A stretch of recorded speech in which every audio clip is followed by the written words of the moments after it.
நம்மளில் பலர்களும் தொழுகிறோம், நோன்பு பிடிக்கிறோம். நிறைய பேர் நோன்பு பிடிச்சிட்டு வயிற்றுல பசியில் நிற்கிறாங்க. இது குடலுக்கு தார ட்ரைனிங் இல்லை, வயிற்றுக்கு தார ட்ரைனிங் இல்லை.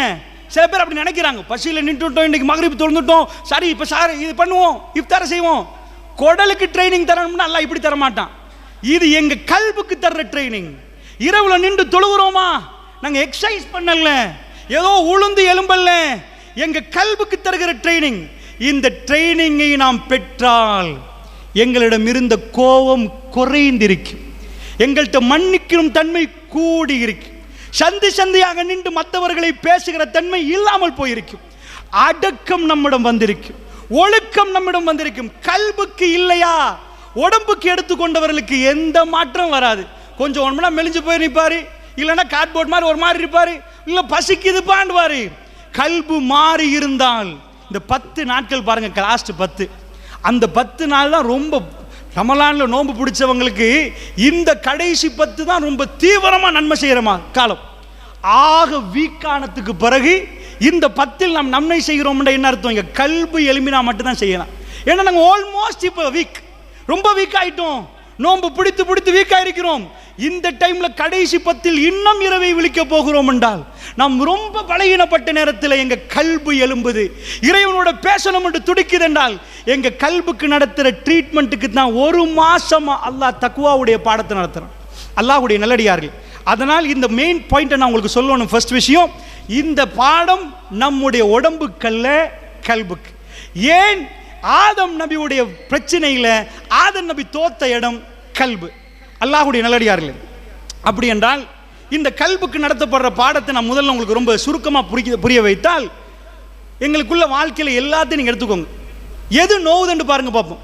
வாழ்க்கையில் நடக்கிற ஒவ்வொரு பிரச்சனையும் நீங்கள் பட்டியல் போட்டு பார்த்தீங்கன்னா எது நோவும், உங்கள் உடம்பு நோகாது, மனசு பயப்படும். மனசு பயந்தா சாதாரணமாக நீங்கள் ஒரு 5 வருஷம் ஒரு இடத்துல வேலை செய்கிறீங்க, உங்களுக்கு 1 கோடி தருமதி இருக்குன்னு வைங்க ஒரு பேச்சுக்கு. 5 வருஷமா ட்ரை பண்றீங்க, எனக்கு 1 கோடி தர இருக்குது, 1 கோடி தரைக்குது, வழக்கு தாக்கல் பண்றீங்க, ஃபைட் பண்றீங்க, எல்லாமே பண்றீங்க. 1 கோடி உங்க அக்கௌண்ட்டுக்கு வரணும். திடீரென்று 1 கோடி அக்கௌண்ட்டுக்கு உழுவுது. 5 வருஷமா நீங்க ஃபைட் பண்ண பிறகு நீங்க எந்த 1 கோடிக்கு காலை மாலை உங்களுக்கு தர இருக்க சல்லி, வர வேண்டிய சல்லி வரல, ட்ரை பண்ணினீங்களோ மார்னிங் அக்கௌண்ட் பேலன்ஸ் வந்து உழுவுது, மெசேஜும் வருது, உங்களுக்கு 1 கோடி வந்துட்டுப்பா, கோலும் வருது, எப்பா உங்க 1 கோடி கிளியர் ஆயிட்டு எல்லாம் ஓகே. 3 நிமிஷம் ஆகல, இந்த 1 கோடி 5 வருஷமா நீங்க எதிர்பார்த்த 1 கோடி உங்க அதாவது உங்க அக்கௌண்ட்டுக்கு வந்து உளுந்துட்டு நீங்க இப்ப எல்லா பிரச்சனையும் முடியும்னு நினைச்ச அந்த 1 கோடி 3 நிமிஷம் ஆகல. இந்த பக்கம் உங்க வைஃப் சொல்றா, மகன் மயங்கி உளுந்துட்டாரு, அவசரமா எடுத்து போறீங்க, ஐசியூல போடணும்ட்டாங்க டாக்டர், மூச்சு திணறுது. நான் கேட்கிறேன், 5 வருஷமா நீங்க ரோட்டில் பேசினது, கேட்டது, கதைச்சது, 1 கோடி வந்தா எல்லாம் முடிஞ்சுப்பா, எனக்கு வர்ற சல்லி வேற யாரும் சல்லி இல்லை. 3 நிமிஷத்துக்குள்ள உங்களுக்கு அந்த சந்தோஷத்தை அடையலாம் போயிரும். திரும்ப இந்த மனசு அந்த பக்கம் திரும்பிடும். இப்ப 1 கோடி வந்திருக்குது, எப்ப சிரிப்பா, உங்களால சிரிப்பு வராது. எப்ப ஃபீல் பண்ணுப்பா, உங்களால சிரிக்க இயலாது, உங்களால சந்தோஷப்பட இயலாது, உங்களால கற்பனை பண்ண இயலாது, 1 கோடியில் என்ன பண்ண போறேன்னு தெரியாது, உங்க கை கால் எல்லாமே மறத்து போயிடும். உங்க கல்பு புள்ளையில இருக்கும், அந்த கண்ணு மேல போக்கில் உங்களுக்கு வேர்த்து வடியும், உங்க கை கால் நடுங்கும். கல்பில் தான் முழு மனிதனையும் அல்லாஹ் வைத்திருக்கிறார். நல்லா புரிஞ்சுக்கோங்க. அல்லாஹ்வுடைய நல்லடியார்களை, நாளைய நாள் என்பது எங்க யாருக்கும் எதுவும் தெரியாது. வீட்டிலிருந்து வெளியேறி அஸ்ஸலாமு அலைக்கும் என்று போறவர் தலை வேற கால் வேறையாகத்தான் வீட்டுக்கு வருவார். சில வேளை போன மோட்டார் சைக்கிள் ஆக்சிடென்ட் ஆகி வருவார் என்று தெரியாது. ஒரு ரமலான் எனக்கு நன்றாக ஞாபகம். எங்க ஏரியாவில் இன்றைக்கு ஒரு 7-8 ஆண்டுகள் இருக்கும், அதை விட கூட இருக்கும், 10 ஆண்டுகளுக்கு மேலே இருக்கும். ஒரு நாள் இந்த நோன்பு பிடிச்சி இதே மாதிரி நாளில் மேல் மாடியில் தொழுவிக்கிறாங்க, பள்ளியில் நான் கீழே இறங்குறேன். ஒரு பொடியை என்னை பார்த்து சலாம் சொல்ற, வளமையா ஜீனத்தான மூஞ்சி, சாதாரணமாக ஒரு அட்வான்ஸ் லெவல் செஞ்சிருப்பார்னு நினைக்கிறேன். அருமையான மூஞ்சி இன்றைக்கும் என் கண்ணுக்குள்ளே இருக்குது. அவரை பார்த்து சிரித்த முகத்தோடு எனக்கு சலாம் சொல்கிறார். நான் வீட்டுக்கு போய் தொழுவோம் என்பதுக்காக போகிறேன். அவர் பள்ளிக்கு மேலே அப்போ தான் ஏறுறாரு. எனக்கு தெரியாது அவரை பார்க்கிற கடைசி நாள் அவருக்கு நான் சொல்கிற கடைசி சலாம் என்று. அவருக்கும் தெரியாது அவர் என்னோட பேசுகிற கடைசி நிமிடம் என்று. ராத்திரி ஒரு டீமோட சேர்ந்து அவர்கள் தொழுது முடிந்து கோல் ஃபேஸ் போயிருக்கிறார்கள்.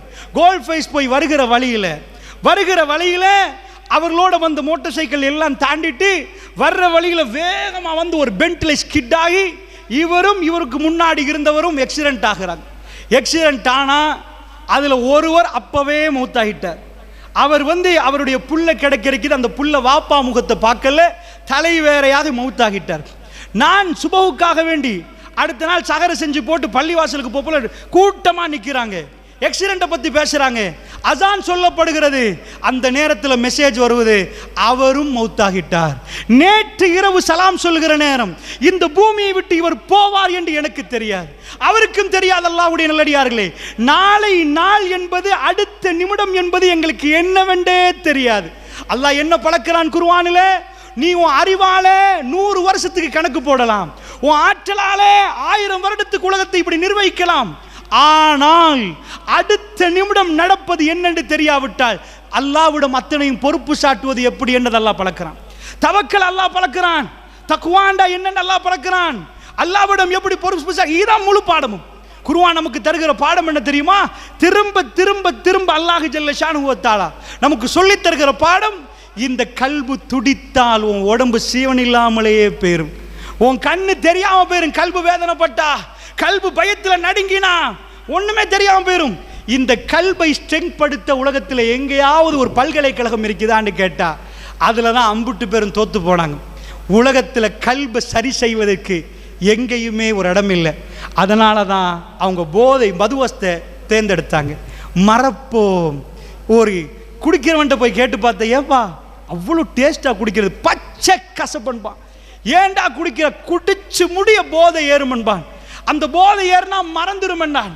ரியல் லைஃபை மறக்கணும், எனக்குள்ள பிரச்சனை எனக்கு தாங்க முடியாது.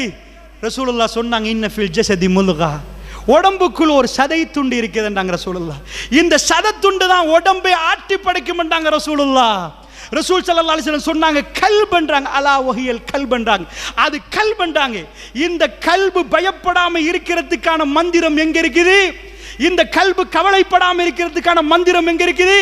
இந்த கல்பு எந்த இடத்திலும் பயம் இல்லாம போய் நின்று சரியான முறையில் தைரியமா நிக்க என்ன பண்ணலாம் என்று கேட்டீங்கண்டா, ரப்புல் இஸ்ஸத் அந்த தத்துவத்தை குர்ஆனுக்குள் வைத்திருக்கிறான். அல்லாஹ்வுடைய நல்லடியார்களே, யாருக்கு கொடுத்தான் தெரியுமா? அதை உலகத்தில் உம்மி ரசூலுல்லாஹ்க்கு எழுத படிக்க தெரியாது. சரி, ரசூலுல்லாஹ்வுக்கு எழுத படிக்க தெரியாது, ஓகே. அவங்க வந்த சமுதாயம் அறிவாளி சமுதாயமான்னு கேட்டிங்கன்னா அவங்களும் உம்மி சமுதாயம். இப்போ நம்ம ஊரில் கேட்டோம்னா எத்தனை பேர் போய் ஸ்கூல் போகலன்னு கேட்டிங்கன்னா சொல்லிடுவோம். ஒரு 2 பேர் இருப்பாங்க, 4 பேர் இருப்பாங்க. எண்ணி பார்த்து எங்கள் ஏரியாவில் சொல்லுவோம், அந்த வீடு அந்த வீடு அந்த வீடு, மற்ற எல்லாம் ஸ்கூல் போயாச்சு. இப்படித்தான் நாங்கள். ரசூலுல்லாஹ் காலத்தில் போய் கேட்டால் யாருப்பா எழுத படிக்க தெரியாத ஆளுக்குண்டா, எழுத படிக்க தெரிஞ்சவங்க எத்தனை பேருண்டா, அவருக்கு தெரியும், அவருக்கு தெரியும், அவருக்கு தெரியும், அவ்வளோதான். மற்ற எவனுக்குமே தெரியாது. அல்லாஹ் சொல்கிறான், உம்மி சமுதாயம், உம்மி நபி, எழுத படிக்க தெரியாத நபி, எழுத படிக்க தெரியாத சமுதாயத்துக்கு வந்தா ஒருத்தன் படிக்கவே இல்லைன்னா காட்டு மிராண்டில் உச்சக்கட்டத்தில் நிற்பான், விரும்பியதெல்லாம் செய்வான். அப்படி ஒரு சமுதாயத்துக்கு வந்து அவங்க சிரிக்கிறதெல்லாம் மாத்தினான். இதுக்கு முன்னாடி அவங்க பேசுற மாதிரி அவங்க பேசல, மன்னிச்சுக்கோங்கன்றாங்க. மனசு நோகடிச்சுட்டான்னு கேட்டாங்க, உங்களுக்கு என்ன வேணும் என்று கேட்டாங்க, நான் என்ன தரணும் என்று கேட்டாங்க. உங்க வீட்டுல பிரச்சனையா? எங்க வீட்டுல இல்ல, பரவாயில்ல தர்றேன்னாங்க. தன்னுடைய காணி பூமி சொத்து வீடு வாசல் அத்தனையும் உலக வரலாறில் பார்க்கவே முடியாது. மக்காவில் இருந்து வருகிற முஹாஜிர்களுக்கு மதீனத்து அன்சாரிகள் தன்னுடைய சொத்தை பிரித்து கொடுத்தார்கள். வந்தான் வருத்தான்னு பார்க்கல, நீ எந்த ஊர் ஆளுன்னு கேட்கல, என் சொத்துல பாதி எடுத்துட்டு போங்கண்டாங்க. எப்பா என் 10 லட்சம் வரைக்கும் 1 லட்சம் தாருன்னு சொல்லல, 10 லட்சம் வரைக்கும் 5 லட்சம் எடுத்துட்டு போங்கண்டாங்க. என் தோட்டத்தில் பாதி எடுங்கண்டாங்க. என் சகோதரன் என்றாங்க, நீங்கள் விரட்டப்பட்டால் எங்க வீட்டில் உங்களுக்கு இடம் இருக்குன்றாங்க. இந்த கல்பு யாரு செஞ்சது? இந்த கல்பு எப்படி வந்துச்சு? அவங்க பயப்படவே இல்லையப்பா. உங்களுக்கு எதிராக ஒரு படம் திறந்துட்டுப்பா உங்களை கொல்ல போறாங்கன்ற உடனே, ஓ அல்லாஹ்வும் அல்லாஹ்வுடைய தூதரும் சொன்னதை இப்பதான் பார்க்கிறோம்ண்டாங்க. அல்லாஹ்வும் அல்லாஹ்வுடைய தூதரும் வாக்களிச்சது உண்மைதான்டாங்க. அவங்க போய் நடுவில் நின்றாங்க. இந்த கல்பை உருவாக்கினது எப்படி?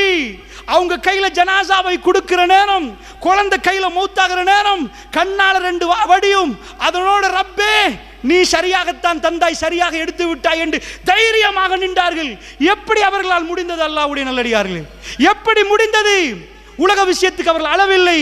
கோடி கோடியாக லொஸ்டாயினாலும் தர்மம், சுபஹானல்லாஹ், எப்படி வாழ்ந்தார்கள். இந்த அத்தனை நமக்கு வேணுமாக இருந்தா இந்த ட்ரீட்மெண்ட்டை தான் குர்ஆன் நமக்கு தருகிறது. நம்ம ஸ்கூல் படிப்பை வேறையா செஞ்சுட்டு போகிறோம். கல்பு தம்பனமான ஸ்டடி. நாங்கள் நினச்சிடாதீங்க இந்த பயானில் உட்கார்ந்த உடனே இன்றைக்கு நம்ம பேசிட்டோம் இப்போ கல்பெல்லாம் ரெடி ஆயிரும்டா. நோ, ஒரு நாள் இது இன்ட்ரடக்ஷன். ஜஸ்ட் குர்ஆன் என்ன செய்யுதுன்னு நான் சொல்கிறேன். குர்ஆனை திரும்ப திரும்ப படிக்கிற நேரம் மட்டும்தான் சபுர் என்ற தன்மை நமக்குள் உருவாகும். பேசினனால் உருவாகாது, கேட்டதனால் உருவாகாது. குர்ஆனை வாழ்வியல் அற்புதமாக பார்த்து மூசா நபியை பற்றி அல்லாஹ் சொல்லிட்டே வருவான். கவனமாக பார்க்கணும். ஓஹோ, இப்படி உளுந்தா அல்லாஹ் உதவுவானோ, இப்படி வந்தா இப்படி இருக்கணுமோ. குழந்தைய பிடிச்சி கிணத்துல போட்டுட்டு வந்து நானாமார்கள் சொல்ல போகல யாக்கூப் நபிக்கு அவ்வளவு அருமையான புள்ள, அவர் பக்கத்தில் நின்ற புள்ள, ஆசையா பார்த்த புள்ள, அழகான புள்ள.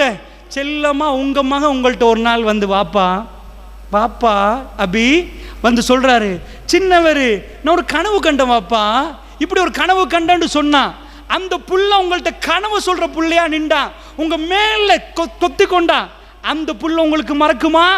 யாக்கூப் நபி கல்லா எப்படி நேசமா கொண்டு வர்றான் புள்ளைய. அவர் வந்து யாக்கூப் நபி அவர் சின்ன வயசுல யூசுப் நபியை பார்க்கிறார். யாபத்தி அவர் வாப்பாட்ட வந்து கனவு சொல்றார். உம்மாவெல்லாம் மென்ஷன் பண்ணலாங்க. யாக்கூப் சூரா யூசுஃப்ல வாப்பாட்ட வந்து சொல்ற இன்னி அராஃபில் அதாவது யாபதி இன்னி ராய்து 11 கௌகபன் வஷம்ஸ வல் கமர ராய்து லி சாஜிதீன் 11 நட்சத்திரங்களும் சூரியனும் சந்திரனும் எனக்கு சிறந்தாழ்த்துவதை பார்த்தேன் வாப்பான்றார். யா புனையே, என் அருமை மகனே, என் செல்ல பிள்ளையே, லா தக்சுசுரு யா காலா இஹ்வத்திக்க சொல்லிராதீங்க வாப்பா உங்க நானாமார்கள்ட்ட. பாப்பாக்கு என்ன விளங்குது? எடுத்தாலே தம்பியை குத்துற மாதிரி, பிரச்சனைப்படுத்துற மாதிரி. சானா தம்பி இருந்தா வீட்டுக்குள்ள நான் சரியா நீ சரியான்னு கேட்பாங்க. இந்த மாதிரி பிரச்சனை நடக்குது. பாப்பாக்கு தெரியுது இந்த கனவை வேற சொல்லிட்டாங்கன்னா என்னமோ மகனுக்கு எதுவும் நடக்க போகுதுன்னு சொல்லி வேற ஏதாவது பண்ணிடுவாங்க. எதை யாக்கூப் நபி பயந்தாரோ அந்த விஷயம் கனவு தெரியாமலே, கனவு சொல்லாமலே நானாமார்கள் கொண்டு போய் கிணத்துல போட்டாங்க.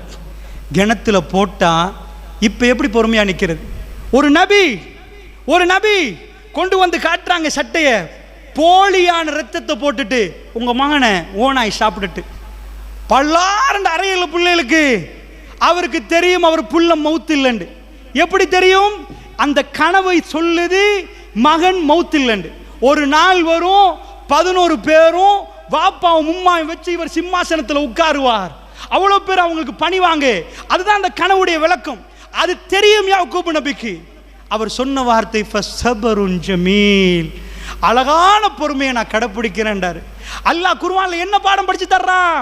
எப்படி அட்வான்ஸ் லெவல் பாஸ் ஆகுவது, மெடிக்கல் காலேஜ் என்ட்ரு ஆகுறதுக்கு என்ன செய்யலாம், வாகனம் இடையில நின்றா இன்ஜினை எப்படி செக் பண்ணுவது, உங்களோட எந்த மீட்டரை வச்சுக்கொள்ளணும், இது குர்ஆன்ல பார்க்கல. நாங்கள் ஆபரேஷன் தியேட்டருக்கு போறவரை இந்த எக்யூப்மெண்ட் எல்லாம் கொண்டு போகணும், கையில இதுவும் இருக்கணும், இந்த மாதிரி தான் ஆபரேட்டர். அதெல்லாம் வரல. எது வருது தெரியுமா? உன் பாதையில் நீ போகிற நேரம், நீ பயணிக்கிற நேரம் உனக்குள்ள பயம் வரும், உனக்குள்ள கவலை வரும். அந்த பயமும் கவலையும் வருகிற நேரம் இறைவன் அந்த பயத்தையும் கவலையும் எடுக்கிற அருமருந்து என்ன தெரியுமா? நீ இறைவன் பால் திரும்பணும், அடிமை என்பதை ஏற்றுக்கொள்ளணும், மனப்பூர்வமா சொல்லணும், இறைவா நான் உனக்கு கட்டுப்பட்டு விட்டேன், நீ நாடிதான் எல்லாம் நடக்குது, என் கையில எதுவும் இல்லை. மனுஷனுக்கு இந்த அறிவை கொடுத்த உடனே அல்லாஹ் மறந்துடுவான். விண்வெளிக்கு பயணம், அதாவது எங்க சந்திரமண்டலத்துக்கு போன உடனே சந்திரமண்டலம் வரைக்கும் போயிட்டேன், எனக்கு எதுவும் செய்யலான்னு கேட்பான் மனுஷன். அதனால அந்த மாதிரி உணர்வை தந்துட்டு இப்படி ஒரு வீக் பாயிண்ட்டை போட்டெல்லாம் கட்டுப்பாடு கல்பால் அப்படி சஜதால விழுந்துரும். யாரெல்லாம் நீதான் யாரெல்லாம். யாக்கூப் நபி என்ன சொன்னாரு? அழுதார். புள்ளேட்ட அழல, இன்னமா அஷ்கு பஸ்ஸி வ ஹுஸ்னி இலல்லாஹ். அழுது அழுது அழுது அல்லாஹ்விடம் சொன்னார். ஏன் அழுகிறார் தெரியுமா? யூசுஃப் செல்ல அவ்வளோ அழகு, அவர் அவ்வளோ பசந்தி, அப்படி நல்ல புள்ள, வாப்பாட்ட வந்து எதையும் ஓடி வந்து சொல்ற புள்ள. சாப்பிட போக்கல இன்றைக்கு யூசுஃப் சாப்பிட்டாரா? தூங்குற நேரத்தில் யூசுஃப் என்ன தூங்குறார், எங்க தூங்குறார்? அவர் தூங்க வைக்கிறாங்களா? அவருக்கு அடிக்கிறாங்களா? அவர் எங்க? சாப்பாடை வாயில எடுத்த நெஞ்சில அடைக்கும். மகன் என்ன செய்கிறார் என்ற உணர்வு வரும். ஆகப்பெரிய சோதனை. அல்லாஹ் இதைத்தான் பாடமா காட்டுறான். உன் காலில் புண்ணு வந்தா எப்படி மருந்து போடுறன்னு எல்லாம் சொல்லல குர்ஆன்ல. உன் கல்புல பிரச்சனை வரும், இது காஃபிருக்கு வரும், எல்லாருக்கும் வரும். இதுக்கு மருந்து போறது எப்படி? இப்படி ஒரு சோதனை வந்தா ஒரு புள்ள மௌத்தாகிறது லேசியா, காணாம போறது லேசா? மௌத்தாகிறது லேசு. ஏன் லேசுன்றேன்? மௌத்தானா அதோட மௌத்துன்னு அர்த்தம். ஒரு மாசத்துக்கு அப்படி நிற்கும் போயிடும். காணாம போனா அது மறக்காது. அந்த கண்ணீர் பல வருடங்களுக்கு ஓடும். புள்ளைய நினைவு வர்ற நேரமெல்லாம் ஒரு சாப்பாடுல உட்கார்ந்தா யூசுப் இல்லையே என்று வரும். 4 பிள்ளைகள் ஓடுறத பார்க்க என் மகன் இப்படித்தானே ஓடினான்னு வரும். நான் தூங்குற நேரத்தில் பக்கத்தில் அரவணைத்து தூங்க என் மகன் இல்லைன்னு வரும். தினமும் இந்த பிரச்சனை வர்ற நேரம் அவர் அழுகிறார். எதுக்கு அழுகிறார் தெரியுமா? இன்னமா அஷ்கு பஸ்ஸி ஓ ஹுஸ்னி இல்லல்லா, அவருடைய கவலை அல்லாஹ்விடம் சொல்கிறார். அல்லாஹ் என்ன சொல்ற? நீ அப்த் அல்லாஹ்வோட பேசு. இந்த உலகத்தில் இந்த கல்பு எப்ப அல்லாஹ்வோட பேச ரெடி ஆகுதோ, ஷைத்தான் சொல்லுவதை தூக்கி வீசுதோ, ரப்போட பேச தொடங்குதோ, அந்த கல்ப் குவாலிஃபைட் டு ஜன்னாவுக்கு ரீஎன்ட்ரி கொடுக்க நீங்க ரெடி, குவாலிஃபைட். இறைவனை ஞாபகம் வைங்க. ஆதம் நபி அந்த இடத்துல மறந்தார். நீங்க மறந்துட்டீங்கடா, நீங்க ரிட்டர்ன், உங்களுக்கு ஜன்னா கிடைக்காது. நீங்க அல்லாஹ்வை நினைக்கணும். அல்லாஹ்வை நினைக்க அல்லாஹ் திரும்ப பிரச்சனைகள் ஒன்று தருவான். அப்ப நீங்க அந்த பிரச்சனையை அல்லாஹ்வோட அணுகிறீங்களா, அரசியல் தலைமையோட அணுகிறீங்களா? அந்த பிரச்சனை இறைவனோட நிற்கிறீங்களா, ஹாஜியார நம்பி போறீங்களா? அந்த பிரச்சனை அல்லாஹ்வோட அணுகிறீர்களா, வேற யாராவது நம்புறீங்களா? அதுக்காக நான் ஹாஸ்பிட்டல் போக வேணும்னு சொல்லல. எங்க எல்லா நீயத்தும் அல்லாஹ்வோட இருக்கு. தவக்கல்து அலல்லாஹ், என் பிரச்சனை உன் மீது பொறுப்பு சாட்டி விட்டேன். அல்லாஹ் சொல்றான், பொறுப்பு தாப்பா, நான் பார்த்துக் கொள்றேன், என்ன நம்பன்றான். அல்லாஹ் பொறுப்பு தந்து பாருன்றான். பாரத்தை கொடுத்தா பாரம் இறங்கணும், பாரத்தை கொடுத்தால் பாரம் இறங்கணும். இந்த பாடத்தை திரும்ப அல்லாஹ் சொல்லி தர்றான்.